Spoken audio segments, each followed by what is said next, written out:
ഈമാനുള്ള ഹൃദയങ്ങളെ വേദനിപ്പിക്കുന്ന ഒരു രംഗത്തിന് കേരളക്കര സാക്ഷിയായിരിക്കുകയാണ്. താൻ അറിവ് പഠിപ്പിച്ചു കൊടുക്കുന്ന ഒരു കുട്ടിയുടെ രക്ഷിതാക്കൾ ശിക്ഷണത്തിൻ്റെ ഭാഗമായി താൻ ആ കുട്ടിക്ക് കൊടുത്ത അടിയുടെ പേരിൽ ഭക്ഷണം കഴിച്ചു കൊണ്ടിരിക്കുന്നിടത്തേക്ക് കയറി വന്ന് അസഭ്യമായ ഭാഷകൾ സംസാരിക്കുകയും തല്ലുകയും ചെയ്ത ഒരു രംഗം. ആ രംഗവുമായി ബന്ധപ്പെട്ട് ആ നാട്ടുകാരും അവിടെയുള്ള കമ്മിറ്റിക്കാരുമൊക്കെ അവർക്കെതിരെ പലവിധേനയുള്ള ആക്ഷനുകളും എടുത്തത് നമ്മളൊക്കെ അറിഞ്ഞു. അതിനോട് പ്രതികരിച്ചുകൊണ്ട് പലവരും പല വീഡിയോകളും ചെയ്തു. ഒരുപാട് വീഡിയോകളിലൂടെ ഉസ്താദുമാരോട് പലവരും പറയുന്ന ഉപദേശങ്ങൾ, ഉസ്താദുമാരെ, ഇന്ത്യൻ ശിക്ഷാ നിയമം അനുസരിച്ച് കുട്ടികളെ തുറിച്ചു നോക്കിയാലോ അവരെ ചീത്ത പറഞ്ഞാലോ തല്ലിയാലോ ഒക്കെ പോക്സോയുടെ പരിധിയിൽ വരുന്ന കുറ്റമാണ്. അതിലൂടെ നിങ്ങൾക്ക് നിങ്ങളുടെയും കുടുംബത്തിൻ്റെയും ഒക്കെ ജീവിതങ്ങൾ തുലാസിലാകുന്ന, കടുത്ത ശിക്ഷകൾ ഏറ്റുവാങ്ങേണ്ടി വരുന്ന, വലിയ വേദനകൾ സമ്മാനിക്കുന്ന ദുരവസ്ഥയിലേക്ക് നിങ്ങളുടെ ജീവിതങ്ങൾ എടുത്തറിയപ്പെടും. അതുകൊണ്ട് നിങ്ങളിലേക്ക് ഏൽപ്പിക്കപ്പെട്ട ഡ്യൂട്ടി മാത്രം ചെയ്താൽ മതി. സിലബസിൽ പറയുന്ന പാഠഭാഗങ്ങൾ ചൊല്ലിക്കൊടുക്കുക. അത് കുട്ടികൾ പഠിക്കുകയോ പഠിക്കാതിരിക്കുകയോ എഴുതാതിരിക്കുകയോ എന്തുമായിക്കൊള്ളട്ടെ, നിങ്ങൾ പഠിപ്പിച്ചാൽ മാത്രം മതി, റിസൾട്ട് നോക്കണ്ട എന്ന് ഉസ്താദുമാരുടെ ഈ ഒരു നിസ്സഹായ അവസ്ഥ കണ്ടിട്ട് പലവരും ഉപദേശിക്കുന്നത് കണ്ടു. യഥാർത്ഥത്തിൽ ഇങ്ങനെയുള്ളൊരു അവസ്ഥയിലേക്ക് എല്ലാ ഉസ്താദുമാരും മാറിയാൽ ഈ ഉമ്മത്തിൻ്റെ അവസ്ഥ എന്താകും എന്ന് ചിന്തിച്ചുപോയി. യഥാർത്ഥത്തിൽ അതല്ല നമ്മുടെ പരിഹാര മാർഗം. രക്ഷിതാക്കളും കുട്ടികളും ഈ സമൂഹവും ഈ ഉമ്മത്തൊന്നടങ്കം എന്താണ് അറിവ്, എന്താണ് ഉസ്താദുമാരോടുള്ള പെരുമാറ്റത്തിൻ്റെ തലങ്ങൾ എന്നതിനെക്കുറിച്ച് അറിയുകയാണ് വേണ്ടത്. ചിലപ്പോൾ ചില മാനുഷികമായ സ്ഖലിതങ്ങൾ ഉസ്താദുമാരിൽ നിന്ന് സംഭവിച്ചേക്കാം. കാരണം അവരും മനുഷ്യരാണ്. ചിലപ്പോൾ അവരുടെ സാഹചര്യങ്ങളും സന്ദർഭങ്ങളും പരിധി വിട്ടു പോയേക്കാം. അതിനോട് മാന്യമായ ഇടപെടേണ്ടുന്ന രൂപത്തിൽ ഇടപെടാൻ നമുക്ക് കഴിയണം. കാരണം അല്ലാത്ത പക്ഷം അത് നമുക്ക് വലിയ വേദനകൾ സമ്മാനിക്കും. മാ വസല മൻ വസല ഇല്ലാ ബിൽ ഹുർമ, മാ സഖത മൻ സഖത ഇല്ലാ ബി തർക്കിൽ ഹുർമ എന്നതാണ് കാര്യം. ഒരാൾക്ക് എന്തെല്ലാം വിജയങ്ങളും സൗഭാഗ്യങ്ങളും നേട്ടങ്ങളും ലഭിച്ചിട്ടുണ്ടോ അതൊക്കെ ആദരവിലൂടെയാണ് എന്ന്. അതേസമയത്ത് ഒരാൾക്ക് എന്തെല്ലാം നഷ്ടങ്ങളും പരാജയങ്ങളും സംഭവിച്ചിട്ടുണ്ടോ അതെല്ലാം ആദരവിനെ ഒഴിവാക്കിയതിൻ്റെ പേരിലാണ് എന്നാണ് നമ്മളോട് പഠിപ്പിക്കുന്നത്. നമുക്കറിയാം, പരിശുദ്ധ ഖുർആനിലൂടെ പലതവണ പറഞ്ഞ ഒരു വർത്തമാനമാണ്, ഒരു വിഷയമാണ് ഇബ്ലീസിൻ്റെ ശാപം. ഇബ്ലീസിൻ്റെ ശാപം ലഭിച്ചത് എന്തിൻ്റെ പേരിലാണ്? ആദരവിനെ ഒഴിവാക്കി എന്നതിൻ്റെ പേരിലാണ്. അല്ലാഹു സുബ്ഹാനഹു വ തആല ആദരിക്കാൻ പറഞ്ഞ ആദം നബി അലൈഹിസ്സലാമിനെ അനാദരിച്ചതിൻ്റെ പേരിൽ വലിയ വിജ്ഞാനങ്ങളുള്ള വ്യക്തിയായിരുന്നു ഇബ്ലീസ്. മലായിക്കത്തുകളുടെ കൂട്ടത്തിലെ നേതാവായി വാണിരുന്ന ഒരാളായിരുന്നു ഇബ്ലീസ്. പക്ഷേ അള്ളാഹുവിൻ്റെ ശാപം ഏറ്റുവാങ്ങി ലോകാവസാനം വരെ ശപിക്കപ്പെട്ടവനിലായി, നാളെ ആഖിറത്തിലും ശപിക്കപ്പെട്ടവനായി നരകത്തിൽ എറിയപ്പെടുന്നവനായി ഇബ്ലീസ് വരാൻ ഇരിക്കുന്നതിൻ്റെ കാരണം ആദരവിനെ ഒഴിവാക്കി എന്നതാണ്.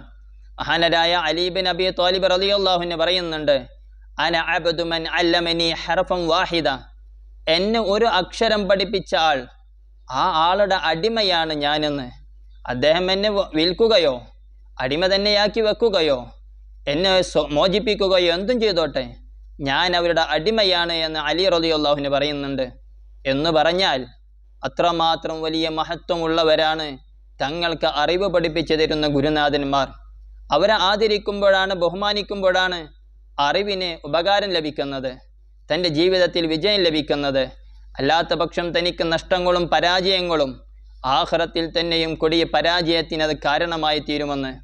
ഈ ഒരു വീഡിയോ കണ്ടതിന് ശേഷം, ഉസ്താദിനെ തല്ലുന്ന വീഡിയോ സോഷ്യൽ മീഡിയയിൽ കണ്ട ഏതൊക്കെ വീഡിയോകളുണ്ടോ അതിന് താഴെയുള്ള കമൻറ്റുകളൊക്കെ നോക്കുമ്പോൾ ആ മനുഷ്യൻ്റെ മേൽ നാശം ഭവിക്കുമെന്ന് പറയുന്ന എത്രയോ മെസ്സേജുകൾ കാണാൻ. ഒരുപാട് മുഅ്മിനീങ്ങളുടെ മനസ്സ് നൊന്തുകൊണ്ടുള്ള പ്രാർത്ഥനകൾ ചിലരതിൽ പറയുന്നുണ്ട്. ഞാൻ പടച്ച റബ്ബിനോട് കരഞ്ഞു പറഞ്ഞിട്ടുണ്ട്, ആ മനുഷ്യനെ നീ ഇവിടെ വെച്ച് തന്നെ ശിക്ഷിക്കണമെന്ന്. ഇത്തരത്തിലുള്ള എത്രയോ ഹൃദയങ്ങൾ നൊന്തുകൊണ്ട് ആ മനുഷ്യനെതിരെ വരുമ്പോൾ അള്ളാഹുവിൻ്റെ ഭാഗത്തു നിന്ന് വരുന്ന ശിക്ഷകളെ താങ്ങാൻ കഴിയില്ല. അതുകൊണ്ട് മഹാനരായ അസ്മാഇ റളിയല്ലാഹുവിൻ്റെ അരികിലെ ഹാറൂൻ റഷീദ് രാജാവ് തൻ്റെ മകനെ പഠിപ്പിക്കാൻ കൊണ്ടുവന്നാക്കുന്നുണ്ട്.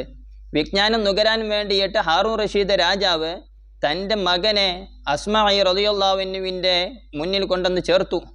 അവിടെ നിന്ന് പിന്നീട് കാണാൻ വരുന്ന സമയത്ത് അസ്മാഇ റളിയല്ലാഹുവിന് വുളു എടുക്കുകയാണ്. ഹാറൂൻ റഷീദ് രാജാവിൻ്റെ മകൻ ഉസ്താദിൻ്റെ കാലിൽ വെള്ളമൊഴിച്ചു കൊടുക്കുന്നു. ഉസ്താദ് കഴുകിക്കൊണ്ടിരിക്കുന്നു. ഹാറൂൻ റഷീദ് രാജാവ് ചോദിക്കുന്നുണ്ട്, അല്ലേ ഉസ്താദെ, അങ്ങ് എന്താണ് എൻ്റെ മകനെ കൊണ്ട് വെള്ളമൊഴിപ്പിച്ചു മാത്രം നിർത്തുന്നത്? ഒരു കൈ കൊണ്ട് വെള്ളമൊടിക്കാനും മറു കൈ കൊണ്ട് കാൽ ഉരച്ചു തരാനും അങ്ങ് കൽപ്പിക്കണ്ടേ എന്ന് ചോദിക്കുന്നുണ്ട് ഹാറൂൻ റഷീദ് രാജാവ്. അഥവാ വിജ്ഞാനം പഠിപ്പിക്കുന്ന ഉസ്താദിന് വലിയ മഹത്വമുണ്ട് എന്ന് മനസ്സിലാക്കിയ രാജാവ് തൻ്റെ രാജകുമാരനാകുന്ന മകനാണ്, പക്ഷേ ഉസ്താദിൻ്റെ അരികിൽ ഉസ്താദിൻ്റെ ശിഷ്യനാണ്. അവിടത്തേക്ക് ഹിദ്മയെടുക്കേണ്ട, അവിടുത്തെ ആദരിക്കേണ്ട, ബഹുമാനിക്കേണ്ട വ്യക്തിയാണ്. അങ്ങനെയാണ് എൻ്റെ മകനിക്ക് വിജയിക്കാൻ കഴിയുക എന്ന് അവിടെ നിന്ന് അതിലൂടെ പഠിപ്പിക്കുകയാണ്. മഹാനരായ ബുഖാറയിൽ വലിയൊരു മഹാൻ അവിടെ നിന്ന് ദർസ് നടത്തിക്കൊണ്ടിരിക്കുകയാണ്. അതിനിടയിൽ ഉസ്താദ് എഴുന്നേൽക്കുന്നുണ്ട്, ചിലപ്പോഴൊക്കെ ഇരിക്കുന്നുണ്ട്, വീണ്ടും എഴുന്നേൽക്കുന്നുണ്ട്. ശിഷ്യഗണങ്ങൾ ചോദിക്കുന്നുണ്ട് ഉസ്താദിനോട്, അല്ല ഉസ്താദെ, എന്തുകൊണ്ടാണ് അങ്ങ് ഇങ്ങനെ എഴുന്നേൽക്കുകയും ഇരിക്കുകയും ഒക്കെ ചെയ്യുന്നത് എന്ന്. ഉസ്താദ് പറയുന്നത്, അവിടെ കളിച്ചു കൊണ്ടിരിക്കുന്ന ആ കുട്ടികളിൽ എൻ്റെ ഉസ്താദിൻ്റെ മകനുമുണ്ട്. ആ മകൻ കളിക്കിടയിൽ ഇങ്ങോട്ട് വരുന്നുണ്ട്. ആ മകനെ കാണുമ്പോൾ ഉസ്താദിനോടുള്ള ആദരവിൻ്റെ ഭാഗമായിട്ട് ഞാൻ എഴുന്നേറ്റ് നിൽക്കുന്നതാണ്. അതേ സമയത്ത് ആ മകൻ തിരിച്ചു പോകുമ്പോൾ ഞാൻ വീണ്ടും ഇരിക്കുന്നു. വീണ്ടും ആ മകൻ കളിയുടെ ഭാഗമായി ഇങ്ങോട്ട് വരുമ്പോൾ ഞാൻ ഉസ്താദിനോടുള്ള ആദരവിൻ്റെ ഭാഗമായി എഴുന്നേറ്റ് നിൽക്കുന്നു. ഇതാണ് ഞാൻ എഴുന്നേൽക്കുകയും ഇരിക്കുകയും ഒക്കെ ചെയ്തതിൻ്റെ കാരണമെന്ന് ആ വലിയ മഹാൻ തൻ്റെ ശിഷ്യഗണങ്ങളോട് പറയാൻ. അഥവാ ഉസ്താദിനോടുള്ള ആദരവ്, ആ ഉസ്താദിൻ്റെ മകനെ കാണുമ്പോൾ എഴുന്നേറ്റ് നിൽക്കാൻ മാത്രം, ദർസ് നടത്തിക്കൊണ്ടിരിക്കുന്ന സദസ്സിനിടയിലെ എഴുന്നേറ്റ് നിൽക്കാൻ മാത്രം വലുപ്പമുള്ളതാണ് എന്ന് ആ ഉസ്താദ് തൻ്റെ പ്രവർത്തനത്തിലൂടെ തന്നെ കാണിച്ചു കൊടുക്കുകയാണ്. ഇങ്ങനെ ചരിത്രത്തിലെടുത്തു നോക്കിയാൽ ഏതൊരു മനുഷ്യനും തൻ്റെ ജീവിതത്തിൽ വിജയിക്കുന്നത്, അവർക്ക് പഠിച്ച വിജ്ഞാനങ്ങളെ കൊണ്ട് ഉപകാരം കിട്ടുന്നത്, ആ വിജ്ഞാനങ്ങളെ പഠിപ്പിച്ചു തന്ന ഉസ്താദുമാരെ, ഗുരുനാഥന്മാരെ ആദരിക്കുന്നതിലൂടെ, ബഹുമാനിക്കുന്നതിലൂടെയാണ്. മഹാനരായ ഇമാം ഷാഫിഈ റളിയല്ലാഹു അൻഹു അവിടുത്തെ ഉസ്താദിൻ്റെ മുന്നിലിരിക്കുന്ന സമയത്ത് അവിടെ നിന്ന് കിതാബിൻ്റെ പേജ് വളരെ സാവധാനത്തിലെ ഉണ്ടായിരുന്നുള്ളൂ. കാരണം ആ പേജ് മറിക്കുന്ന സമയത്ത് ഉസ്താദിന് അതിൻ്റെ ശബ്ദമെങ്ങാനും പ്രയാസമായി പോകുമോ എന്ന് കരുതിയിട്ട്, ആ ശബ്ദം പോലും ഉസ്താദിന് അലോസരം സൃഷ്ടിക്കരുത് എന്ന് കരുതിയിട്ടാണ് എന്ന് ചരിത്രത്തിൽ കാണാം. തൻ്റെയും തൻ്റെ ഉസ്താദിൻ്റെ വീടിൻ്റെയും ഇടയിലെ 7 തെരുവുകളുടെ ദൂരമുണ്ട്. പക്ഷേ എന്നിരിക്കെ ഞാൻ എൻ്റെ ഉസ്താദിൻ്റെ വീടിരിക്കുന്ന ഭാഗത്തേക്ക് കാല് നീട്ടിയിട്ടില്ല എന്ന് പറയുന്ന മഹാന്മാരെ നമുക്ക് കാണാം. അഥവാ അവരൊക്കെ ഉന്നതമായ പദവികളിലേക്ക് എത്തിച്ചേർന്നത് ആ ഗുരുനാഥന്മാരെ ആദരിച്ച് ബഹുമാനിച്ചുകൊണ്ടാണ് എന്ന് ചുരുക്കം. വന്യരായ പൊന്മൾ ഉസ്താദ് ഒരു ദിവസം ക്ലാസ് എടുത്തുകൊണ്ടിരിക്കുന്ന സമയത്ത് പറഞ്ഞൊരു സംഭവം കൂടെ പറയട്ടെ. ഉസ്താദ് പറയാണ്, ഒരു ഉസ്താദിൻ്റെ മുന്നിൽ പഠിച്ച് ഉന്നതമായ വിജ്ഞാനങ്ങളെ കരസ്ഥമാക്കി പിന്നീട് കോളേജുകളിലേക്ക് പോയി അവിടെ നിന്നും വലിയ വിജ്ഞാനങ്ങളെ കരസ്ഥമാക്കിയ ഒരു ശിഷ്യൻ. ആ ശിഷ്യൻ വലിയ വിജ്ഞാനം കരസ്ഥമാക്കി വലിയ ബിരുദങ്ങളൊക്കെ സ്വീകരിച്ച് നാട്ടിലേക്ക് വന്നു. തൻ്റെ പിതാവിൻ്റെ കൂടെ ഉസ്താദിനെ കാണാൻ വേണ്ടി എത്തി. ആ സമയത്ത് ഈ പിതാവ് തൻ്റെ മകൻ്റെ ഉസ്താദിനോട് വലിയ ഫഖറോടുകൂടെ പറഞ്ഞത്രേ, ഇപ്പോൾ എൻ്റെ മകൻ ഉസ്താദിനേക്കാളും വലിയ വിജ്ഞാനമുള്ളവനായി, ഉസ്താദിനേക്കാളും വലിയ അറിവുള്ളവനായി. അപ്പോൾ ഉസ്താദ് ഉടനെ തന്നെ അദ്ദേഹത്തിൻ്റെ ആ അഹങ്കാരം നിറഞ്ഞ ആ വർത്തമാനത്തിനോട് ഉസ്താദിൻ്റെ പ്രതികരണം വന്നത് ഇങ്ങനെയാണ്: മരത്തേക്കാൾ വലിയ കൊമ്പായാൽ ആ കൊമ്പ് ഒടിഞ്ഞു വീഴും എന്ന്. പിന്നീട് ചരിത്രത്തിൽ കാണുന്നത് ഉസ്താദ് പറയാണ്, അത്രയും വലിയ വിജ്ഞാനങ്ങളെ സമ്പാദിച്ച ആ മകന് ജീവിതത്തിൽ എവിടെയും ആ വിജ്ഞാനങ്ങളെ കൊണ്ട് വിജയിക്കാൻ കഴിഞ്ഞില്ല എന്ന്. എന്നിട്ട് ഉസ്താദ് ഒരു അടിവരയിട്ടിട്ടൊരു വാക്ക് പറഞ്ഞു, ആ മകന് തൻ്റെ പിതാവ് വാങ്ങിക്കൊടുത്ത പരാജയമായിരുന്നു അത് എന്ന്.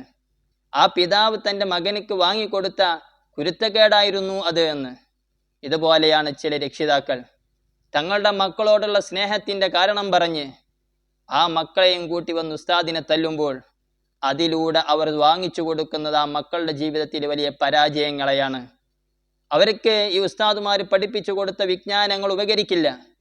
ഭാവിയിൽ മാതാപിതാക്കൾ ആദരിക്കണമെന്നും ബഹുമാനിക്കണമെന്നും അവരോട് സ്നേഹത്തോടെ വാത്സല്യത്തോടെ ആദരവോടെ പെരുമാറണമെന്നും അവർക്ക് വേണ്ടുന്നതൊക്കെ ചെയ്തു കൊടുക്കണമെന്നൊക്കെ പഠിപ്പിക്കുന്ന ഉസ്താദുമാരെ ഇക്കോലത്തിൽ പെരുമാറുമ്പോൾ അള്ളാഹുവിൻ്റെ ഭാഗത്ത് നിന്ന് റഹ്മത്തിൻ്റെ നോട്ടമില്ലാതെ പഠിച്ച വിജ്ഞാനങ്ങൾക്ക് ഫലമില്ലാതെ മാതാപിതാക്കളെ കഴുത്തറുക്കുന്ന, തെരുവോരങ്ങളിൽ തള്ളുന്ന, വൃദ്ധസദനങ്ങളിലേക്ക് കൊണ്ടുവന്നാക്കുന്ന, തൻ്റെ വാർദ്ധക്യ കാലഘട്ടങ്ങളിൽ തനിക്ക് തണലാകേണ്ടുന്ന മക്കൾ തനിക്ക് ഭാരമായി മാറുന്ന, തങ്ങൾക്ക് ഭാരമായി മാതാപിതാക്കളെന്ന് ചിന്തിച്ച് അവരെങ്ങനെയെങ്കിലുമൊക്കെ ഒഴിവാക്കാൻ വേണ്ടി പരിശ്രമിക്കുന്ന മക്കളായി നമുക്ക് രംഗങ്ങളിൽ കാണാൻ കഴിയുന്നുണ്ട്. ഒരുപാട് മക്കളെ ക്രൂരമായിട്ട് തൻ്റെ മാതാപിതാക്കളെ ആക്രമിക്കുന്ന മക്കളെയൊക്കെ നമ്മൾ കാണുന്നു.